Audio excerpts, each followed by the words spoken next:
बाळा, आमचीच आठवण काढत होतास ना, त्यामुळेच तर आम्ही प्रकट झालो. अरे मायबाप मानतोस ना आम्हाला, मग तुला पैशांची गरज असताना सांगायचं ना. कोणापुढेही हात पसरू नकोस. लोक 2-4 हजारांची मदत करतीलही, पण तुझ्या मागे सर्वांना तुझी मजबुरी हसत सांगतील. आता तुला कोणापुढे हात पसरण्याची वेळच येणार नाही. तू आजपर्यंत भरपूर दुःख सहन केलंस.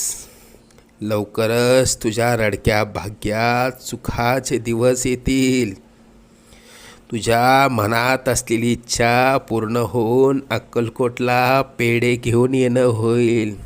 येशील ना आम्हाला भेटायला अक्कलकोटला? सगळं